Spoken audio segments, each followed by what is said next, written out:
నమస్తే సార్. శ్రీమాత్రే నమః. సార్ జూలై మాసంలో వృషభ రాశి వారికి ఎలా ఉండబోతుంది సార్? వృషభ రాశి వారికి కనుక చూసుకున్నట్లయితే ఈ మాసం మొత్తము కూడా రాశ్యాధిపతి మనకి మిథున అండ్ కర్కాటక రాశిలో సంచరిస్తుంటాడు. అంటే కొత్త బిజినెస్లు ఏదైనా చేద్దాము, ప్లేస్ మారుదాము అనే ఆలోచనలు ఎక్కువగా ఉంటాయి ఈ సమయంలో వీళ్ళకి. బికాస్ ఆఫ్ ఆ చర్రాసుల్లోకి ఎంటర్ అవ్వడం, బిజినెస్ రాశుల్లోకి ఎంటర్ అవ్వడం అనేటువంటిది జరుగుతుంది. అందులో పర్టికులర్గా ఏవైనా కొత్తగా బిజినెస్ చేసేటువంటి అంశంలో ఈ మిడిల్ ఆఫ్ ది జూలై నుంచి కొంచెం ఫ్రెండ్స్తో కలిపి చేసేటువంటి విషయాల్లో, కొత్త ఫ్రెండ్స్ విషయంలో కొంత జాగ్రత్తగా ఉండాలి వీరికి ఫైనాన్షియల్గా కానివ్వండి, లేకపోతే వ్యాపార రంగాల్లో అసలు ఎలా ఉండదు? ఫైనాన్షియల్గా అయితే చాలా బాగుందని చెప్పుకోవాలి. ఎందుకంటే రెండవ స్థానంలో ఒక మిడిల్ ఆఫ్ ది వరకు కూడా అనుకూలత స్థితి ఉంది. డోంట్ వరీ, ఫైనాన్షియల్గా బాగుంది. కాకపోతే 13వ తేదీ నుంచి ఆల్మోస్ట్ కుజుడు వచ్చి లగ్నంలో చేరుతున్నాడు. ఆల్రెడీ గురువు లగ్నంలో ఉన్నాడు వీళ్ళకి. దాంతోపాటు ఎప్పుడైతే కుజుడు చేరతాడో వచ్చి, ఇది ఇంకొంచెం ఏంటంటే వివాహ సంబంధించిన ఒత్తిళ్ళు కానివ్వండి, ఏదైనా లాభం రావాలని కొన్ని కంపెనీస్లో వీళ్ళని మార్కెటింగ్ హెడ్స్గా పెడుతూ ఉంటారు కదా, అలాంటి వారు ఏంటంటే ఈ లాభాలు రావాలనే ఒత్తిడి కాస్త పెరుగుతూ ఉంటుంది. బట్ ఫైనల్గా ఏంటంటే ఫైనాన్షియల్ గ్రోత్ అయితే వీళ్ళకి బాగుందని చెప్పుకోవచ్చు. వీరికి ఆరోగ్యపరంగా ఎలా ఉండబోతుంది? ఆరోగ్యపరంగా పెద్ద పెద్ద హెల్త్ ఇష్యూస్ అయితే వస్తాయని అయితే ఏం చూపించట్లేదు. ఎందుకంటే ఈ 6వ స్థానాన్ని లగ్నాధిపతిని తీసుకోవాలి. ఏదైనా వస్తే కొంచెం మిడిల్ ఆఫ్ ది దీని నుంచి, అంటే ఒక ఫస్ట్ వీక్ తర్వాత నుంచి చెప్పాలంటే కొంచెం cough related, cold related, because of ఈ కోల్డ్ సైన్ అయినటువంటి కర్కాటకంలోకి శుక్రుడు ఎంటర్ అవుతున్నాడు. దీనివల్ల ఏమిటంటే సర్వసాధారణంగా చంద్రరాశుల్లో ఎప్పుడైనా శుక్రుడు ఎంటర్ అయినప్పుడు జన్మజాతకంలో అయినా వాళ్ళకి కొంచెం ఈ మ్యూజిక్ రిలేటెడ్ వాటి మీద ఇంట్రెస్ట్ కలగడము, కొంచెం జలుబు ఎక్కువగా చేయడము, అంటే కోల్డ్ రిలేటెడ్ ఎనర్జీ దానికి కనెక్ట్ అయింది కదా. ఇక్కడ ఎలా ఉంటుందంటే ఎంత గమ్మత్తుగా ఉంటుందంటే ఆస్ట్రాలజీ వాళ్ళ పర్సనల్ చార్ట్లో వాళ్ళ లగ్నాధిపతి దేంతో కనెక్ట్ అవుతుంటే వాళ్ళ బాడీలో ఆ చేంజెస్ వస్తాయి. జలుబు చేసేయడం, వేడి చేయడం. సో ఇదంతా జలుబుకి సంబంధించినటువంటి చూపిస్తుంది. ఇక్కడ మ్యారేజ్కి సంబంధించి ఫలితాలు ఎలా ఉండబోతున్నాయి సార్? ఒకటి, ఇక్కడ మ్యారేజ్ రిలేటెడ్ సంబంధించిన అంశాలు కనుక చూసుకున్నట్లయితే ఫస్ట్ వీక్ కంటే కూడా సెకండ్ వీక్ ఎండింగ్ నుంచి వివాహ సంబంధించినటువంటి మూమెంట్ వస్తుంది. అందులోని కూడా బంధువర్గంలో మెడికల్ రంగాల్లో ఉండేటువంటి వారికి, లేదా టెక్నికల్ రంగాల్లో ఉండేటువంటి, లేదా మార్కెటింగ్ రంగాల్లో ఉండే వాళ్ళు కుదురుతారు.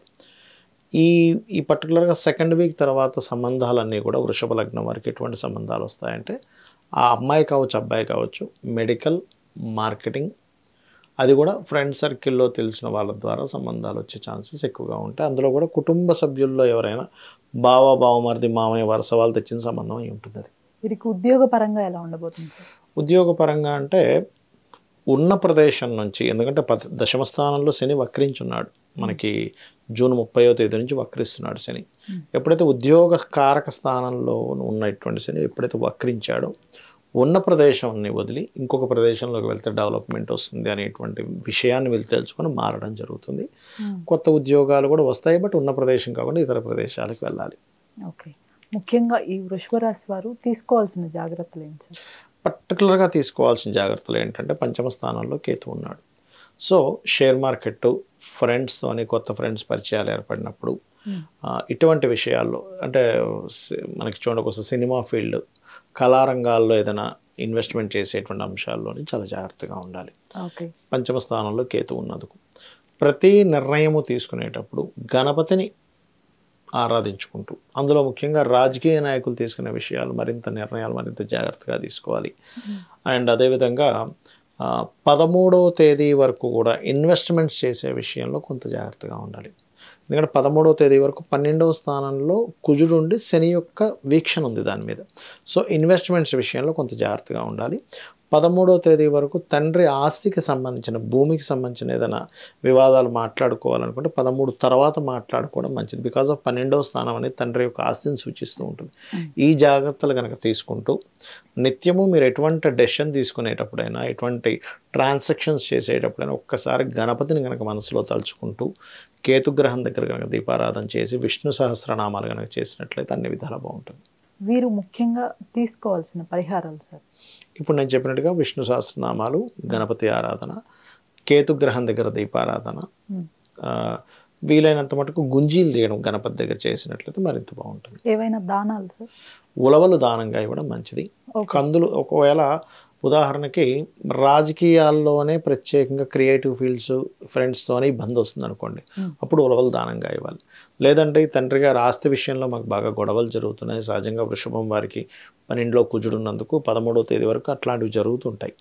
దాని మూలంగా నాకు అక్కడ ఏదో లిటిగేషన్సే ఉండాలని లేదు. ఒక మాట అంటాడు, తమ్ముడో మాట అంటే అన్నో మాట అంటాడు, అక్కో మాట అంటుంది వచ్చి, అరే ఇదేదో అంటే అక్కడ ఏమీ జరగకపోయినా ఎలా ఉంటుందంటే ఒక పెద్ద ఆస్తి ఉన్నప్పుడు అంటే నేను చాలామందితో మాట్లాడుతుంటాను కదా మ్యాస్ట్రాలజీలో, అసలు అక్కడ నిజంగానే ప్రాబ్లం ఉండదు. వాళ్ళు ఆడిన ఒక మాటను తీసుకొని వీళ్ళు అనాలిసిస్ చేసుకొని దీని గురించి మాట అన్నారేమో, అసలు నిజంగా ఇంటెన్షన్ అది ఉండదు, దేని గురించి ఈ మాట అని ఉంటారు. అందుకే ఇంత పెద్ద ప్లాన్, అసలు నిజంగా అంత పెద్ద ప్లాన్ వేసే సీన్ కూడా ఉండదు అక్కడ. ఓవర్ థింకింగ్ చేసేసి దాని మీద గొడవ పెట్టేసుకొని మనుషులు ప్రవర్తనలో మార్పులు తెచ్చుకొని ఈ ప్రవర్తన నుంచి అవతల వాడు ఇంకోటి ఊహించుకొని ఊహల మీదే ఎక్కువ జరుగుతాయి నిజంగా ఫ్యాక్ట్ కంటే కూడా. అందుకే ఒక ఇది ఉంటుంది శాస్త్రంలో, నువ్వు ఏదైనా ఒక అంటే నీ యొక్క ఫీలింగ్ని నీ ఫేస్ చూసి అంచనా వేస్తుంటారు అవతల వాళ్ళు. మనమేదో ఇన్నర్గా వేరే బాధతో మనం ఫేస్ ఒక రకంగా పెట్టుకుంటే ఈ అంశం గురించి ఇలా ఫేస్ పెట్టుకున్నాడేమో అనుకుంటాడు అవతల వాడు. ఇప్పుడు చిన్న ఎగ్జాంపుల్ చెప్తాను చూడండి. ఇంట్లో ఏదో టెన్షన్తో ఒక వ్యక్తి ఆఫీస్కి వచ్చాడు, ఇంట్లో ఏదో గొడవ జరిగింది, ఫేస్ ఎలాగో పెట్టుకున్నాడు. నిన్న ఒక గొడవ జరిగి ఉంటుంది ఆఫీస్లో, ఈ వ్యక్తికి అసలు ఆ విషయం గురించి ఏనేం ఫేస్ అలా పెట్టుకోలేదు, ఇంట్లో జరిగిన విషయం గురించి పెట్టుకొని ఉన్నాడు. నిన్న జరిగింది కదా ఒక మాట అన్నాక దానికోసం ఇలా ఫేస్ పెట్టుకున్నాడు ఈయన అనుకుంటాడు. అందుకని మన face expression is most important. మనం మాట్లాడే మాటతో ఫేస్ ఎక్స్ప్రెషన్ కూడా చాలా ఇంపార్టెంట్ చెప్తారు శాస్త్రంలో. అంటే అవతల వాడు అంచనా దాని మీద తీసేసుకుంటాడు, ఉద్దేశాలు తీసేసుకుంటాడు, నిర్ణయాలు తీసేసుకుంటాడు ఆ ఫేస్ ఎక్స్ప్రెషన్తోనే. వీళ్ళతో ఎంతవరకు కలిసి ఉండాలి, ఎంతవరకు కలిసి ఉండకూడదని ఒక పెద్ద డెసిషన్స్ తీసేసుకుంటాడు. అందుకని మోస్ట్ ఇంపార్టెంట్. ఈ రాశి వారు కాకుండా జనరల్గా ప్రతి ఒక్కరూ ఏవైనా చేసుకోవాల్సిన పరిహారాలు కానివ్వండి, లేకపోతే జాగ్రత్తలు కానివ్వండి, ఏమైనా ఉన్నాయా సార్? తప్పకుండా అమ్మ. ఫస్ట్ ఆఫ్ ఆల్ ఏంటంటే మనం యూనివర్సల్గా తీసుకున్నాం. ఈ ఒక్క రాశి మేషమో వృషభమో మిథునమో అని కాకుండా 12 లగ్నాలే కాకుండా మనకి కొంతమందికి లగ్నము రాశి నక్షత్రం ఏమీ తెలియదు. కానీ ఇన్ జనరల్గా మనకి గోచారంలో అంటే ఇప్పుడు ప్రజెంట్ ఉన్న గ్రహాలు పరస్పరము వీక్షణ కానీ కలిసి ఉన్నప్పుడు కొన్ని ఎనర్జీస్ని రిలీజ్ చేస్తూ ఉంటాయి. ఎలా అయితే మనకి ఇప్పుడు చూడండి క్రోధినామ సంవత్సరం అంతా కొంత గొడవలుగా ఇబ్బందులుగా రకరకాల ఇదిగా ఉంటుంది అనుకో, అలాగే కనిపిస్తుంది మనకి. చూడండి ఎక్కడ చూసినా ఏదో గొడవ అట్లా ఉంటుంది. అయితే ప్రతీ నెల కొన్ని గ్రహాలు పరస్పరం వీక్షించుకున్నప్పుడు కానీ కలిసి ఉన్నప్పుడు కానీ పిఏసి అంటారు, అంటే ప్లేస్మెంట్ ఆస్పెక్ట్ అండ్ కంజంక్షన్లో ఉన్నప్పుడు ఒక ఎనర్జీ ఫామ్ అవుతూ ఉంటుంది. అది ప్రకృతిలో కావచ్చు అండ్ మనుషుల్లో ఉండేటువంటి తత్వాల్లో కావచ్చు. ఇది ముఖ్యంగా గొడవకి దారితీసేటువంటి యోగాలు ఎక్కువగా పనిచేస్తున్నాయి. కాబట్టి వీలైనంత మట్టుకు కూల్గా మాట్లాడుతూ ఉండడం బెస్ట్. అగ్రెసివ్గా వెళ్ళినప్పుడు అదేమవుతుందంటే పెద్ద గొడవకి దారితీస్తుంది. ఇప్పుడు ఎలా అంటే ఒక చిన్న గొడవ మామూలు మాట అనుకొని కట్ అయిపోతారు, అది ఒక్కొక్కసారి చిన్నదిగా అసలు చాలా పెద్దది అవుతుంది. ఈ కాంబినేషన్ ఏంటంటే గొడవ అవుతుంది అని అనుకున్నప్పుడు అక్కడ కట్ చేసి స్మైల్ ఇచ్చి పక్కకి వెళ్ళిపోవడం బెస్ట్. దాన్ని అగ్రెసివ్గా తీసుకుంటే అది చాలా అంటే లాంగ్ టర్మ్ గొడవల్లోకి తీసుకెళ్తుంది. అంటే మాట్లాడుకోకుండా కొన్ని సంవత్సరాల తరబడి ఉండిపోవడానికి దానికి దారితీస్తుంది ఒకటి. రెండవది, అప్పు చేసి బిజినెస్ పెట్టేటువంటి వారు మనం ఎంత అప్పు చేస్తున్నాము, ఎందుకంటే న్యాచురల్ 6th హౌస్లో కేతు ఉన్నాడు, ఎంత అప్పు చేస్తున్నాము, ఏ బిజినెస్ పెడుతున్నాము, దీనికి కనెక్టివిటీ ఉందా లేదా అనేటువంటిది ఫస్ట్ చూసుకోవాలి. చూసుకొని అప్పు అనేటువంటిది తీసుకోండి. అలా తొందరపాటు పడి, ఎందుకంటే సంవత్సరం వరకు మన కేతు కన్యారాశిలోనే ఉన్నాడు కాబట్టి 1 year వరకు నేను చెప్పే జాగ్రత్త ఇది. ఈ గొడవలకు సంబంధించింది మాత్రం ఆల్మోస్ట్ నెక్స్ట్ మంత్ 13th వరకు ఉంది కాంబినేషన్, అది మెయిన్గా చూసుకోండి. 13th తర్వాత అన్ని రాసుల వారికి ఏంటంటే గతంలో ఏదైతే ఉద్యోగం వద్దనుకున్న వాళ్ళు, మిమ్మల్ని వద్దనుకున్న వాళ్ళు, లేకపోతే మీరు వద్దనుకున్న వాళ్ళు ఎవరైనా మళ్ళీ రిటర్న్ వచ్చే ఛాన్సెస్ ఎక్కువగా కనిపిస్తున్నాయి అందరికీ కూడా. అది ఎందుకంటే శని వక్రగతి జరగబోతుంది, జరిగినందుకు ఆ యొక్క ఫలితాలు వస్తాయి అక్కడ, అది మెయిన్గా చూసుకోవాలి. అండ్ అలాగే ఇంకొకటి ఏంటంటే ఈ 15, 16 తేదీల తర్వాత జలరాశుల్లోకి వెళ్తాడు రవి. అన్ని రాసుల వారికి కూడా ఒకటే, ఈ జలరాశుల్లో రవి ఉన్నప్పుడు వాహనాల మీద అందరూ కూడా కొంత జాగ్రత్తగా వెళ్తూ ఉండాలి. ప్రతి ఒక్కరు కూడా. ఎందుకంటే జలరాశి అనేది ఏంటంటే న్యాచురల్గా రవి అనేటువంటిది ఆలోచనాకారకుడు. ఈ ఆలోచన సూర్యభగవానుడికి ఎందుకు ఇచ్చారంటే న్యాచురల్ 5th లార్డ్. జలరాశుల్లోకి వెళ్ళే రవి ఏం చేస్తాడంటే కొంచెం ఎండను తగ్గిస్తాడు, వర్షాలు పడేలా చేస్తాడు కాస్త. మనకి జూలై 14, 15 తర్వాత నుంచి అంతా కూడా. సహజంగా చూడండి, మనిషికి బాగా చలి కానీ మందత్వంగా ఉన్నప్పుడు మనిషి బుద్ధి మీద కూడా దాని ప్రభావం చూపిస్తుంది. మీరు గమనించండి, బాగా చల్లగా ఉంది, అబ్బా ఏం నిద్రలేస్తాం పడుకుందాం అనిపిస్తూ ఉంటుంది.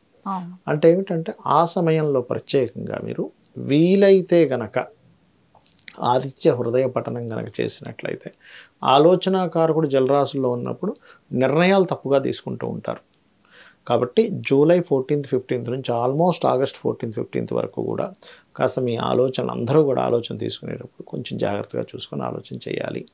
పొరపాటు కూడా ఆ పర్టికులర్ టైంలో జలరాశిలో ఉన్నప్పుడు అంటే ఇది ఎవరూ ఆడకూడదు, కానీ కొంతమంది తెలియక ఈ బెట్టింగ్స్ అని ఇట్లాంటివన్నీ ఆడుతూ ఉంటారు. ఇటువంటివి చేయకూడదు.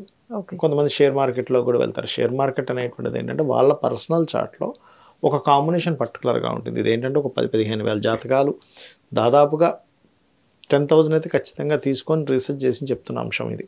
రీసెర్చ్ చేసి చెప్తున్న అంశం అదేమిటంటే ఎవరికి బాగా వర్తిస్తుంది షేర్ మార్కెట్, డైలీ ట్రేడింగ్ చేసే ఎవరికి బాగా యోగిస్తుంది అంటే వాళ్ళ పర్సనల్ చార్ట్లో 2వ స్థానం అంటే ధనస్థానం బలంగా ఉన్న వాళ్ళకి, పంచమం అంటే స్పాంటేనియస్నెస్. షేర్ మార్కెట్ అంతా ఏంటంటే ఎక్కడ మనం ఇన్వెస్ట్మెంట్ చేయాలి, ఎక్కడ చేయకూడదు, ఎప్పుడు సెల్ చేయాలి, ఇప్పుడు బై చేయాలని స్పాంటేనియస్గా అప్పటికప్పుడు డెసిషన్ తీసుకోవాలి. సో ధనస్థానము, పంచమ స్థానం, అష్టమ స్థానం అంటే ఈజీగా వచ్చే మనీ. షేర్ మార్కెట్ అంతా కూడా ఈజీ మనీ కోసమే చూస్తారు, కానీ అది యాక్చువల్గా ఏంటంటే ఒక స్ట్రాటజిక్గా వెళ్ళాల్సింది అది. సో ఈజీ మనీ కారకుడు కూడా సపోర్ట్ చేయాలి దానికి. 8th and 11th లాభాలు అంటే 2, 5, 8, 11 కారకులు బాగున్న వాళ్ళకి, ఆ కాంబినేషన్ ఉన్న వాళ్ళకి, దీంతోపాటు ఒక నీచభంగ రాజయోగం కానీ ఒక విపరీత రాజయోగం కానీ ఉన్నవారికి ఈ యొక్క షేర్ మార్కెట్ ద్వారా డబ్బులు వస్తాయి. అందుకని ఈ జలరాశుల్లో ఉన్నప్పుడు షేర్ మార్కెట్ విషయంలో తప్పుడు నిర్ణయాలు కూడా జరుగుతాయి జనాలకి. అది కూడా చూసుకుంటూ నిత్యము గనక సూర్య నమస్కారాలు ఎవరైతే చేసుకుంటారో వాళ్ళకి ఇబ్బంది అనేటువంటిది కూడా ఉండదు. ధన్యవాదాలు. శ్రీమాత్రే నమః.